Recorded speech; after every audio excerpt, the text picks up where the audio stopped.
हम पिछले 7 साल से लगातार सुधार कर रहे हैं, लेकिन अब एक बहुत बड़े स्केल पर, बहुत बड़े एग्रेसिव अप्रोच के साथ इस काम को करना है। कुछ दिन पहले आपने देखा होगा, मैंने दिल्ली में पूरे देश के लिए एक गति शक्ति, एक बहुत बड़ा देशव्यापी इंफ्रास्ट्रक्चर से जुड़े कार्यक्रम को लॉन्च किया था। आज ये दूसरा करीब 64,000 करोड़ रुपए का हेल्थ को ही लेकर के, आरोग्य को लेकर के, बीमारी के खिलाफ लड़ाई लड़ने के लिए, देश के हर नागरिक को स्वस्थ रखने के लिए इतना बड़ा एक मिशन लेकर के आज काशी की धरती से हम देश भर में निकल रहे हैं। साथियों, जब ऐसा हेल्थ इंफ्रास्ट्रक्चर बनता है तो इससे हेल्थ सर्विस तो बेहतर होती ही है, इससे रोजगार का भी एक पूरा वातावरण विकसित होता है। डॉक्टर, पैरामेडिक्स, लैब, फार्मेसी, साफ सफाई, ऑफिस, ट्रैवल ट्रांसपोर्ट, खान पान, ऐसे अनेक प्रकार के रोजगार इस योजना से बनने वाले हैं। हमने देखा है, एक बड़ा अस्पताल कहीं बनता है तो उसके आसपास एक पूरा शहर बस जाता है, जो अस्पताल के साथ जुड़ी हुई गतिविधियों की रोजी रोटी का केंद्र बन जाता है, बहुत बड़ी आर्थिक गतिविधि का केंद्र बन जाता है। और इसलिए Ayushman Bharat health infrastructure mission स्वास्थ्य के साथ साथ आर्थिक आत्मनिर्भरता का भी माध्यम है। ये एक होलिस्टिक हेल्थ केयर के लिए हो रहे प्रयासों की एक कड़ी है। होलिस्टिक हेल्थ केयर यानी जो सभी के लिए सुलभ हो, जो सस्ता हो और सबकी पहुंच में हो। होलिस्टिक हेल्थ केयर यानी जहां हेल्थ के साथ ही वेलनेस पर भी फोकस हो। स्वच्छ भारत अभियान, जल जीवन मिशन, उज्ज्वला योजना, पोषण अभियान, मिशन इंद्रधनुष, ऐसे अनेक अभियानों ने देश के करोड़ों गरीबों को बीमारी से बचाया है, उन्हें बीमार होने से बचाया है। आयुष्मान भारत योजना ने 2 करोड़ से ज्यादा गरीबों का अस्पताल में मुफ्त इलाज भी करवाया है। इलाज से जुड़ी अनेक परेशानियों को आयुष्मान भारत डिजिटल मिशन के जरिए हल किया जा रहा है। भाइयों और बहनों, हमसे पहले बरसों तक जो सरकार में रहे, उनके लिए स्वास्थ्य सेवा पैसा कमाने, घोटालों का जरिया रही है। गरीब की परेशानी देखकर भी वो उनसे दूर भागते रहे हैं। आज केंद्र और राज्य में वो सरकार है जो गरीब, दलित, शोषित, वंचित, पिछड़े, मध्यम वर्ग सभी का दर्द समझती है। देश में स्वास्थ्य सुविधाएं बेहतर करने के लिए हम दिन रात एक कर रहे हैं। पहले जनता का पैसा घोटालों में जाता था, ऐसे लोगों की तिजोरियों में जाता था। आज बड़े बड़े प्रोजेक्ट में पैसे लग रहा है।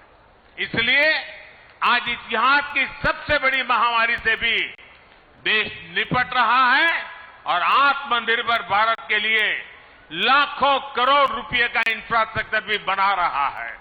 साथियों, मेडिकल सुविधाएं बढ़ाने के लिए बहुत आवश्यक है कि डॉक्टरों और पैरामेडिकल स्टाफ की संख्या भी उतनी ही तेजी से बढ़े। यूपी में जिस तेजी के साथ नए मेडिकल कॉलेज खोले जा रहे हैं, उसका बहुत अच्छा प्रभाव मेडिकल की सीटों और डॉक्टरों की संख्या पर पड़ेगा।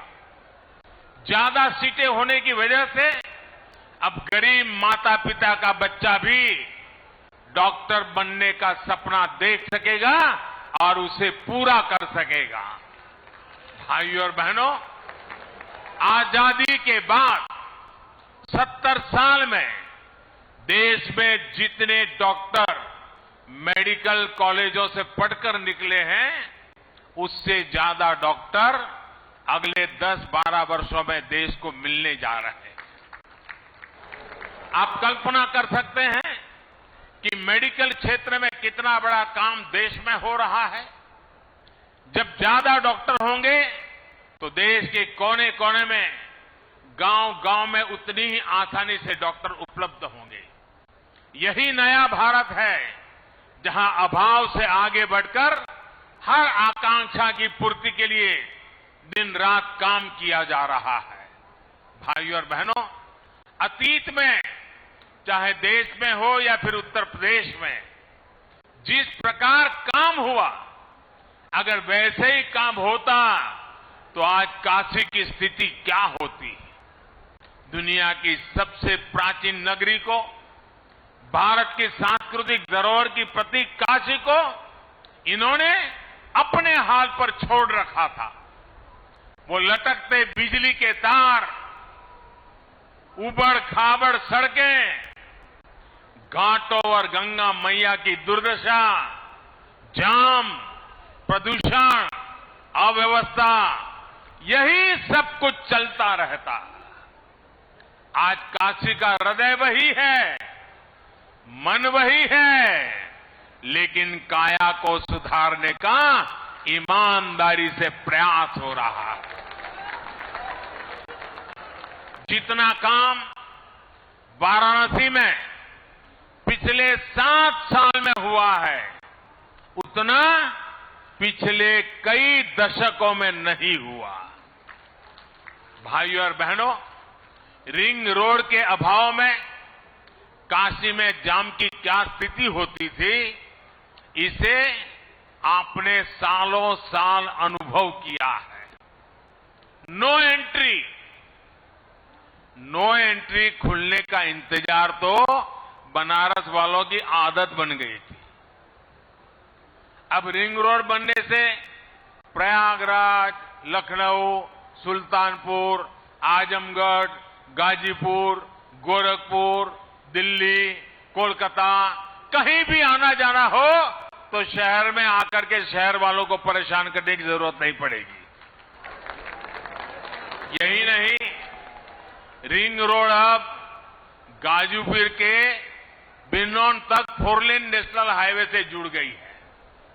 जगह जगह सर्विस रोड की सुविधाएं भी दी गई है।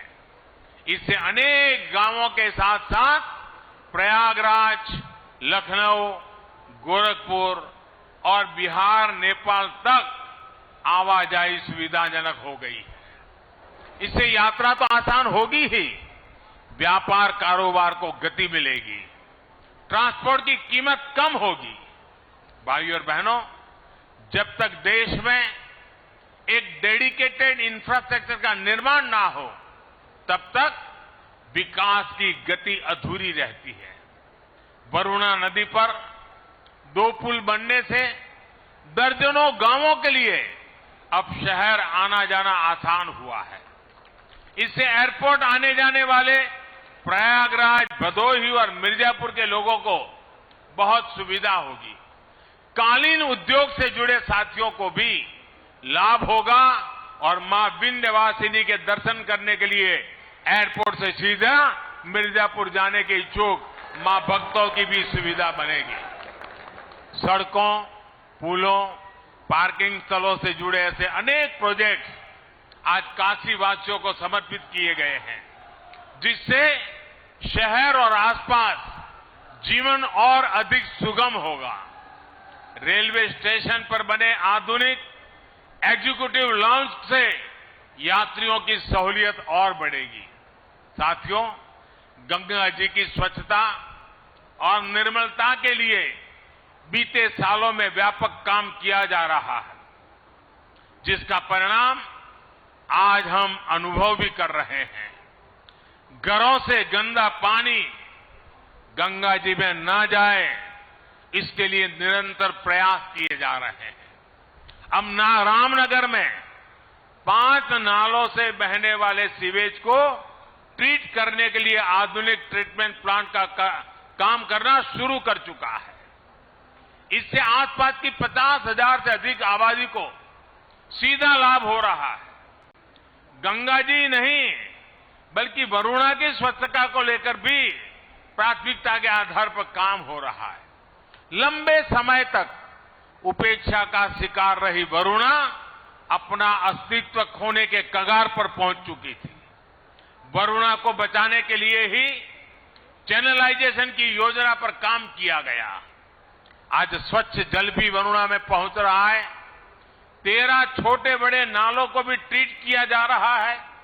वरुणा के दोनों किनारे पाथवे, रेलिंग, लाइटिंग, पक्के घाट, सीढ़ियां, ऐसी अनेक सुविधाओं का भी निर्माण पूरा हो रहा है।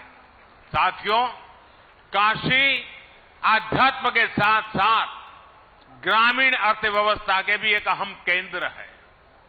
काशी सहित संपूर्ण पूर्वांचल के किसानों की उपज को देश विदेश के बाजारों तक पहुंचाने के लिए बीते सालों में अनेक सुविधाएं विकसित की गई हैं।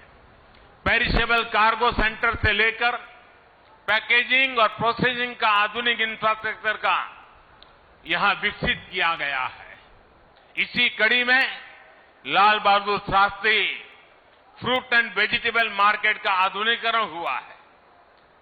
जो रिनोवेशन हुआ है उससे किसानों को बहुत सुविधा होने वाली है। सहनसापुर में बायो सीएनजी प्लांट के बनने से बायोगैस भी मिलेगी और हजारों मैट्रिक टन ऑर्गेनिक खाद भी किसानों को उपलब्ध होगी। भाइयों और बहनों, बीते सालों की एक और बड़ी उपलब्धि अगर काशी की रही है तो वो है बीएचयू का फिर से दुनिया में श्रेष्ठता की तरफ अग्रसर होना। आज टेक्नोलॉजी से लेकर हेल्थ तक बीएचयू में अभूतपूर्व सुविधाएं तैयार हो रही है। देश भर से यहां युवा साथी पढ़ाई के लिए आ रहे हैं। यहां सैकड़ों छात्र छात्राओं के लिए जो आवासीय सुविधाएं बनी हैं वो यहां युवा साथियों को बेहतर करने में मददगार सिद्ध होगी। विशेष रूप से सैकड़ों छात्राओं के लिए जो हॉस्टल की सुविधा तैयार हुई है उससे मालवीय जी के विजन को साकार करने में और बल मिलेगा। बेटियों को उच्च और आधुनिक शिक्षा देने के लिए जिस संकल्प के साथ वो जिए उसको सिद्ध करने में हमें मदद मिलेगी। भाइयों और बहनों, विकास के ये सभी प्रोजेक्ट आत्मनिर्भरता के हमारे संकल्प को सिद्ध करने वाले हैं। काशी और ये पूरा क्षेत्र तो मिट्टी के अद्भुत कलाकारों, कारीगरों और कपड़े पर जादूगरी बिखेरने वाले बुनकरों के लिए जाना जाता है। सरकार के प्रयासों से बीते 5 साल में वाराणसी में खादी और दूसरे कुटीर उद्योगों के उत्पादन में लगभग 60% और बिक्री में लगभग 90% की बढ़ोतरी हुई है। इसलिए एक बार फिर मैं यहां से सभी देशवासियों से आग्रह करूंगा कि इस दिवाली हमें अपने इन साथियों की दीपावली का भी ध्यान रखना है। अपने घर की सजावट से लेकर अपने कपड़ों और दिवाली के दियों तक लोकल के लिए हमें वोकल रहना है। धनतेरस से लेकर दिवाली तक लोकल की जमकर खरीदारी करेंगे तो सबकी दिवाली खुशियों से भर जाएगी। और जब मैं वोकल फॉर लोकल की बात करता हूं तो मैंने देखा है कि हमारे टीवी वाले भी सिर्फ मिट्टी के दिए दिखाते हैं। वोकल फॉर लोकल सिर्फ दियों तक सीमित नहीं है भाई, हर चीज में वो उत्पादन जिसमें मेरे देशवासियों का पसीना है, जिस उत्पादन में मेरे देश की मिट्टी की सुगंध है, वो मेरे लिए है।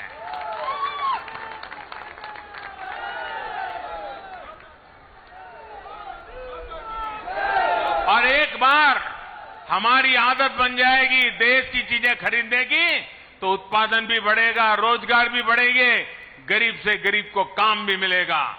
और ये काम हम सब मिलकर के कर सकते हैं। सबके प्रयास से बहुत बड़ा परिवर्तन हम लोग ला सकते हैं। साथियों, एक बार फिर Ayushman Bharat health infrastructure mission के लिए पूरे देश को और विकास के अनेक प्रोजेक्ट के लिए काशी को बहुत बहुत बधाई। आप सबको आने वाले सभी त्योहारों की फिर से एक बार अनेक अनेक अग्रिम शुभकामनाएं। बहुत बहुत धन्यवाद। फिक्र आपकी, सोमवार से शुक्रवार रात 9 बजे सिर्फ TV9 भारतवर्ष पर।